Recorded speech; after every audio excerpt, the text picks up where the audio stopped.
tugenda kwogera ku nsonga y'emmere mu masomero aga bonna basome. Ogenda ne wesanga nti abaana mu masomero aga bonna basome abasinga batambula engendo mpanvuko era abasinga bava mu family ze wandigambye nti tezirira nnyo bwe ziri, naye ate bagenda okutuuka ku masomero eyo ng'ebiseera ebisinga essomero teryategese emmere ate nga neeka gye bavudde tebavuddeyo na kyakulya. Era mabegakaawo wabaddewo nnyo kwegamba n'engeri y'okusika omuguwa ng'abantu baga gavumenti ebeebawo emmere, abalala bagamba nedda omuzadde yabaawo omwana w'emmere, naye ng'ekyo leero omuntu wa bulijjo ow'eggulu agenda kubatuwa ekifaananyi ekiri eno ate era akyogereko.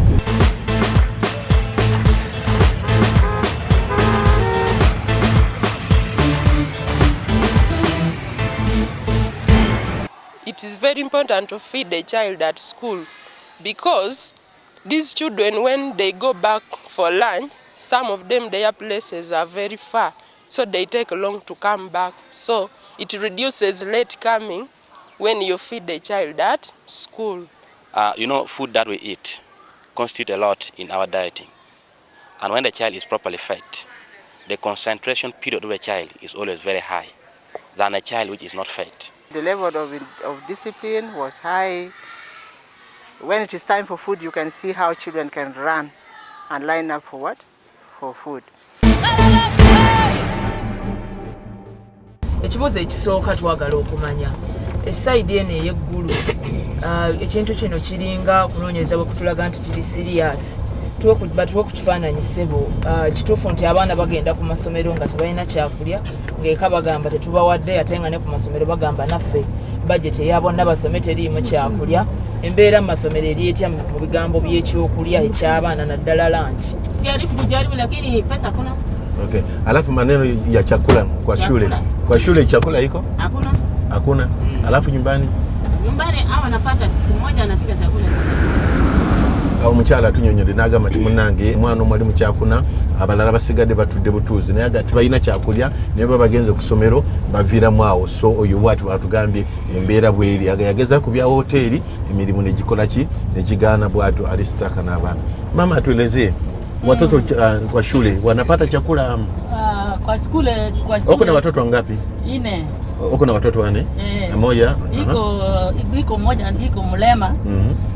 Moja iko nini class 2 na moja bari iko kidogo na moja iko kwa shule class 6.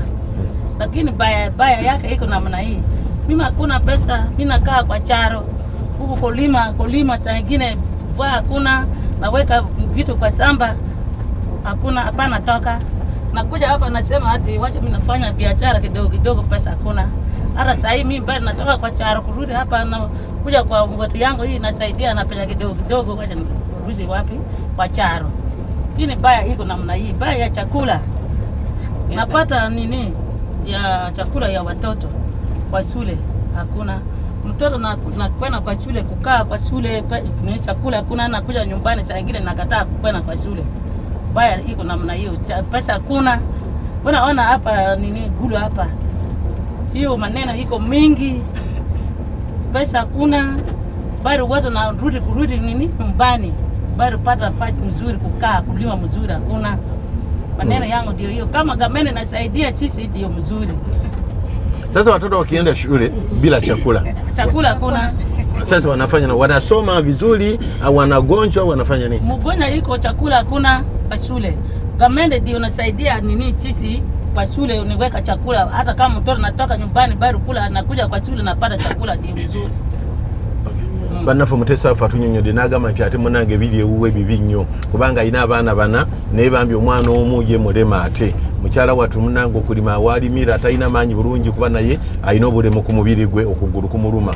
N'agamba nti alina omwana omwali mu kyakubiri omwali mu kyamukaaga naye ku ssomero teyi mmere ne kennyininyini talina mmere gy'apaakingira baana kutwala ku ssomero. N'agamba nti ekivuddemu abaana tebakyagala genda ku ssomero kubanga ku ssomero teri mmere ne mwennyini talina mmere gy'apaakingira baana batwale ku ssomero. Era avidde mu kyalo munda watambudde kilomita 13 okujja wano mu kibuga eggulu alabe nti ajja mu banne ab'eŋŋanda afune kasente atwalire abantu be. kujjukiza nti okunoonyereza kutulaga nti okuva enkola eya bonna basome we yatandika oba UPE mu mwaka ogwa 1997 abaana bangi nnyo miliyoni na miliyoni z'abaana bukadde na bukadde abasobodde okuba nga nabo bafuna okusoma ate ng'oba oliawo tebandisobodde kusoma kubanga bazadde baabwe tebeesobola bulungi naye ng'ate ekintu ky'abaana obutaba na kyakulya ku ssomero ate kigootaanyizza kyewandiise ekirungi ekyava mu bonna basome kubanga abaana abaagendanga abangi wadde nga wano mu kutandika baba bangi naye ate abasinga tebasobola kumalako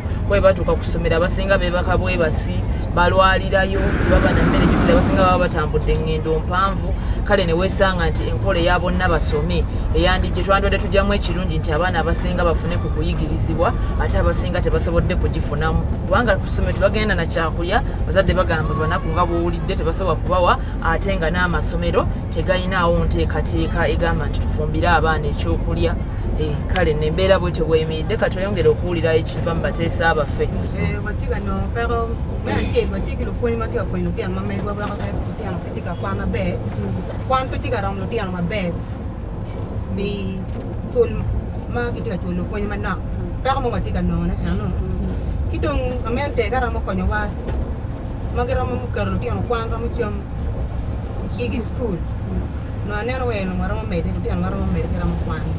Kidong lo mi no sian mi chulu ti an kwan ti ada hotel en yan mana nok ma iter me ko UPC ni ti da hotel ma ko ni pe UPE ti ka da hotel ma ko ni pe be ngai ju mo kan ti mo man mo fur mana nak iporo be ngat mo ti ka wi le pe ko bi ti ta mana no ko ni ju mi ti mo ti ka poro lo wi pe sian ne pe mi wi lu ju mi an yan no wan mo fur jemi ka do du ri ni sian de tan kai wi ki mo chare ngat mama wilo bere pere ti dong jumni weng no du te ka mente ron ko ni wan mer go ko ni wan me a chin ma pere te lo ka ron mer wil mu char pa lu fonye mer mu char pa lu fonye ki yubu ka ma lu fonye ron bere ye ma pe da ki a long distance me bion ka fonye miru ki mama le o ti ye mama school ka ron ka cham school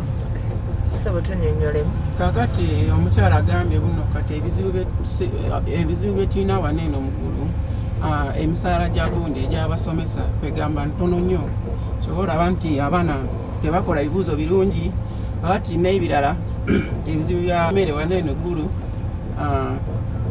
is also another problem kwegamba gavumenti bagule gundi abagulire ebyokulya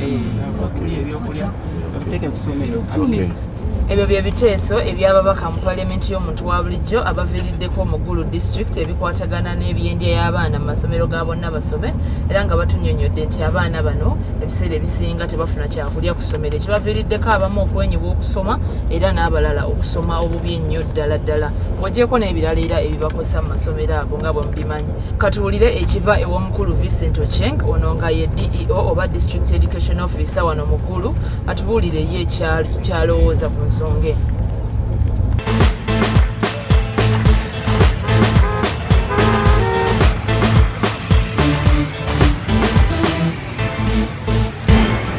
Having lunch in schools for our children is very important.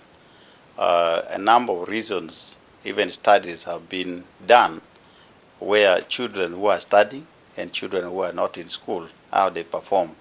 There is a clear line, very, very clearly drawn. One thing which, when we look at children who have been having lunch, we had children having lunch during the war time when World Food Program provided food in all our schools here in Gulu district, and a number of things were actually flowing very well. One is the attendance in class. A number of our children would actually, the school were full to maximum all the time because students know that at break time I'm going to have maybe porridge, then I'll have lunch at lunchtime. We have been to schools where you find that a child at break time, because the child has not eaten maybe supper, and the child has come to school without breakfast, this child will leave school at break time. So this having lunch actually makes children to attend school all the time. The government came up with policy that we can have packed lunch for our children as they go to school. We can prepare food at school when the parent contribute, or you can send a child with money and the child will buy whatever they can take. I've been from school today. I've seen at lunchtime some children are going to buy maybe cassava and other thing and they eat. So it's very important that let your child definitely eat at school. Whether you provide packed lunch, whether you contribute money and the lunch is prepared at school, or the child goes with the money is very important, because we cannot, even as you adults, we cannot go with that lunch. So why are we making our children suffer? Akadi mukasera kano bigambo tubiwulidde neka tukoze tutya okulaba ntino abaana baddamu ne basoma ng'emmere ku ssomero gyeri basobola okulaba ntino munnange basobola okutuwa ku mulembe n'abali abalala naddala UPE ebeere ng'eri successful kuba abantu batandise okwevumaganya UPE. So in that case, our parents must join hands with the teachers. There's very many UPE schools around here, but the problem is find like number of children, there are very many, but teachers are only 4 or 5 in a school, whereby they come in very late for a lesson. Some children, they went to school and they come back without anything. So parents, at least, because government have really spent a lot of money during this UPE school, so they have at least contribute something for their children to eat at school. When you contribute like even 1 kilo of maize and some others bin, take there, they get someone to cook them children food at school. They went to school, when they come back when they are good, wait for a lesson. When the teacher is not around, they should at least join hands together for benefits of that children. So not only wait for the government, what there, that is not good. So in northern Uganda here, there's a lot of problems, mostly the orphans. Those who their parents died during this war, and they are staying with their relatives. Good feeding is not there. Education is very low, and their health, some of them end up coming to the street because there's nothing to do at home. They come and just to stay at the street because there's no one to care about them. Issue of education is not there, food is not there, and many other stuff not there. So thank you so parents much. should join their hands to fight that. Okay. Thank you so much. Omwami ono ye atunyonyodde nti obuzibu obuli mu mambuka wano aga Uganda oba eggulu yatuganye nti abaana waliwo ekisooka abaana bangi bamulekwa nga abazadde abaabwe bafiira mu lutalo. Naga nti kati abasinga babeera n'abaŋŋanda oba abaali emikwano gy'abazadde baabwe. Kanewesa nti abantu be babeera nabo tebafaayo nnyo nti oba omwana bamuwe emmere agende nayo ku ssomero. Kanewesa nti bagenda ku ssomero ne batabaayo kye bayiga, abalala ne babivaako ne basalawo bagende ku street. Ye n'agamba nti gavumenti kyo ekituufu kiri nti etaddemu ssente okuteekawo okusoma okw'obwereere. N'olwekyo abazadde nabo balina okuwaayo kye bawaddeyo okulaba ng'abaana bwe basobola okufuna ekyokulya ku ssomero. Naga nti abazadde ne bwe beekolamu omulimu, buli muzadde n'aleetanga kiro ya kawunga buli mwezi. Waakiri essomero ddyo ne lifuna bufunyi afumbira abaana, kijja kukyusa ku mbeera so si kutulaawo era balinde gavumenti n'emmere y'abaana yeeba egibawo.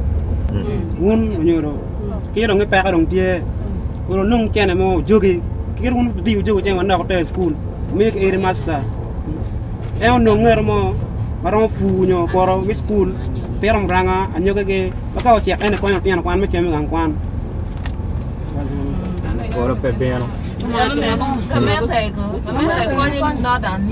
Kamera konyo ke UPE do pora ne ke fo na tabde ko pa area master Look at you. waliwo omuteeso omu yaleese ekiteeso n'agamba nti abazadde bakwate ssente, abazadde beeveemu bakwate ssente kubanga amasomero agasinga galina ennimiro zaago. Kale baleese ekiteeso ne bagamba nti no abazadde bakwate akasente akatono bakawe abasomesa, abasomesa bafune abapakasi oba abakozi abalala balime ennimiro z'amasomero gano, abaana balimire ebijanjalo, balimire nga kasooli, bafune emmere mu bungi, sinakindi bayinza n'okufuna ey'okutundako. Naye ate oyo munnaffe omuteeso omu agambye nti apaana tekijja kukola singa banakwata ssente okusinziira ku ba headmaster baluvu bajja kukwata ssente ezo bazikolemu ebyabwe. Naye ba headmaster abazadde balina omukisa okugoberera ne balaba ekigenda mu maaso. Ate osobola okubba ebirime ebibeerawo oba tebibaawo. Don't you think the parents can follow up that project? They can follow it. They can. And the parents, they can even work themselves in order to encourage their children to go to school. They can contribute something, or they can go and work any issue in school. They can go and do it themselves. Even if they don't have money, they can do it. Tweyanzeege nkujjukiza nti era ababaka abamu baali bateesa n'okuteesa nti amasomero mu tteeka eriyitibwa Education Act 2008 nga bo bateesa nti bannaye etteeka lyandikiriza amasomero okusaba abazadde ssente ez'abaana ez'ekyokulya ku ssomero naye ababaka abamu ne batya ne bagamba nti ate ba headmaster abamu bayinza okugufuula omugano ne basaba ssente nnyingi nnyo ate bo ne bazeekozeseza bo nga bo kale nno naye ng'abazadde ab'eno sayidi y'eggulu bo bagamba nti baavu nnyo obwavu bungi abazadde tebalina kyakukola gavumenti yalina okukwatirako bwebanga eyagala ekintu kya UPE kye yateekawo kiyambire ddala abaana kuba bagamba abazadde bangi balaku nnyo ate abalala tebalina na byakukola era gavumenti erina okutula mu nsonga eyo erabe bw'eyinza okuyamba abaana abava eno abantu abasinga baddamu buzza ate okwezimba baddayo ku zero kati gavumenti erina otunuulira ekitundu kino n'emanya nti abazadde abaayo oba abantu abalabirira abaana abasinga tebeesobola neraba ate bo enkizo ki gy'eyinza okubawa ku bitundu